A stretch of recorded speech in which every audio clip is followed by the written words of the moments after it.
Fun fact, I didn't start playing video games again until fairly recently. Majority of the games that I know of are from watching playthroughs on YouTube or watching my brothers and then playing them when they weren't around. At my house, we had like a Dell desktop computer and it was a million years old, so we didn't really play games on it, except for this one website. It was like a girls go game and cool math games in one website. Friv. That website had a gazillion games on there. I don't remember what games I played other than like Fireboy and Water Girl and this weird hamster game that I literally can't find anywhere. I don't think a lot of people know about Friv, but I do know a lot of people played Pop Tropica. If you don't know what Pop Tropica is, it's like a super kid-friendly MMO where kids can learn, play, and have fun by traveling to different realms and islands using the game's signature yellow hot air balloon blimp thing. The game was my between 6th and 8th grade. At this period of time, I didn't have a desktop computer anymore, and I didn't have a laptop that could run anything. So I would go to my town library. They had a teen area where I would go in and use their computers and just play games, specifically Pop Tropica.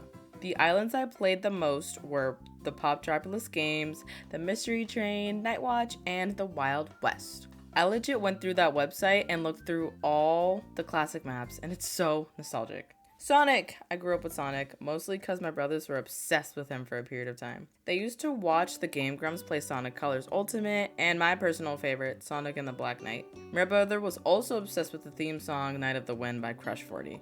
Honestly, I was too, and I still am. I just didn't want him to know that. Joel, if you're watching this, hi. I also watched my brothers play this Sonic fan game that someone made. It was like a cross between Sonic and Final Fantasy. I don't remember what it's called, but by the time I'm editing this, I'd have found it already.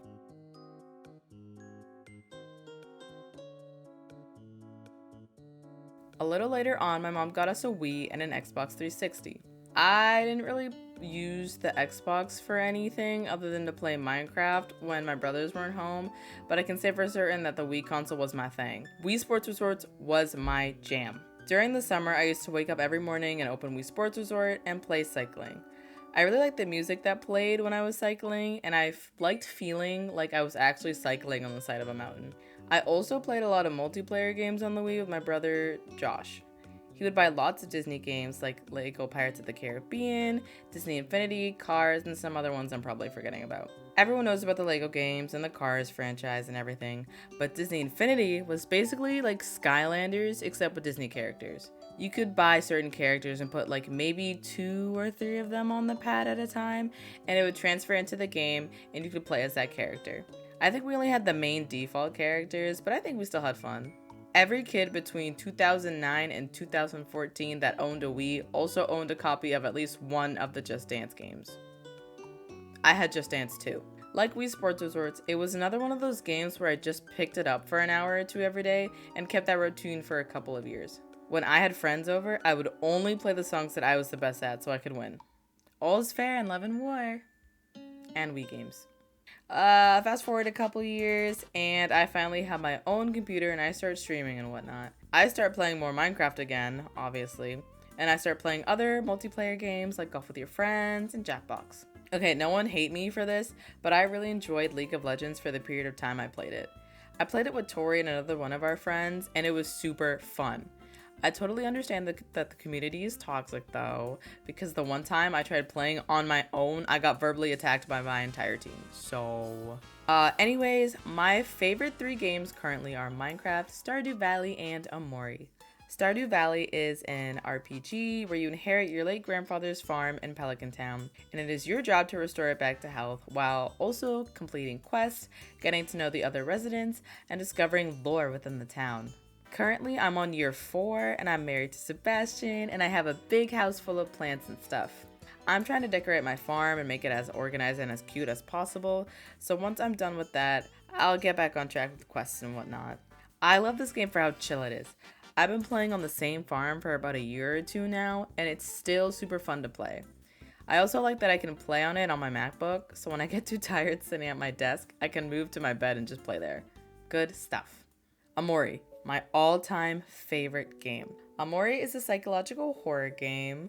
It's also a roleplay game, forgot to mention, where you play as a character named Sunny and his alter ego Omori. At the beginning of the game, you wake up in a place called White Space. You explore the area for a bit until a door appears and it brings you to the dream world. And the dream world, also called Headspace, you play as Omori. You find your friends Kel, Aubrey, and Hiro, and you set out to find your other friend Basil, who has apparently gone missing. You explore all the areas of Headspace and make new friends and fight enemies, all while also trying to face your fears. In the real world where you play as Sunny, you're moving out of your house after your sister, Mari, unalived herself a few years prior, which caused your friend group to split during this time. You've become completely isolated from the rest of the world, until Cal knocks on your door. You can decide to either open the door, which unlocks the rest of the town, or you can ignore him, which will keep you inside the house for you to do chores for the remainder of the time you spend in the real world. The endings that you get are all based on the choices you make throughout the game. I know there's a bunch of endings, so I'm just going to share the ones that I've gotten so far. So skip if you don't want to hear any spoilers. If you choose to confront Basil on the last day before you move away, Basil gets kind of upset with you because you've been avoiding everyone since your sister's death, and the both of you start fighting. It ends with him stabbing you in the eye with his shears and you both pass out. And while you're out, you fight Omori. But no matter how hard you try, Omori does not succumb and he ends up killing you. This is where your choice matters. On the game over card, if you choose to continue, Omori disappears and you finally wake up, but you're in the hospital. You make your way to Basil's room and all of your other friends are there too. This is where you finally share what really happened with Mari's death. But if you give up, Sunny disappears rather than Omori. And instead of waking up in the hospital and seeing your friends, you're standing at the edge of the hospital balcony where you jump to your death. Side note, I really like the song that plays for this ending. It's my favorite song out of the soundtrack. I'm sorry, it's really catchy. I haven't picked up the game in a little bit, but I'm currently on the Hikikomori route. I love all things horror, especially horror games, but sometimes I get a little too scared to play some of them on my own. But I love this game because it has such a good combination of innocence and horror. It has super cute characters and art, but also deals with heavier topics such as trauma and death. It makes me laugh, but it also scares the crap out of me. Also, here are my favorite Omori quotes because a lot of the stuff in the game really stuck with me. You shouldn't have looked. My thoughts will follow you into your dreams. I have something to tell you. Just because you did something bad doesn't make you a bad person. A wish? But what could I wish for? I have everything I could want right here. He is happy. Very, very happy. And he makes a vow to himself that no matter what, he will remember this moment forever. An unhallowed burden has been placed upon you. You have the power to change the future. What will you do, dreamer? What will you do? Hi guys, thanks for watching and listening to me ramble about video games. I feel like I went a little overboard with Omori, but I just want people to appreciate the game. It's so good. Also, here's the merch that I have. I used to have more, but I kind of grew out of it or I can't find where I put it. I definitely plan on buying more in the future though. Freaking love this. Subscribe and hit the notification bell to be notified when I post new vids. Also, join my Discord server. It's a little quiet right now, but I'm hoping more of y'all will join and we can chat and have Discord server game nights like the good old days.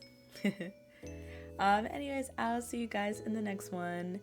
Bye.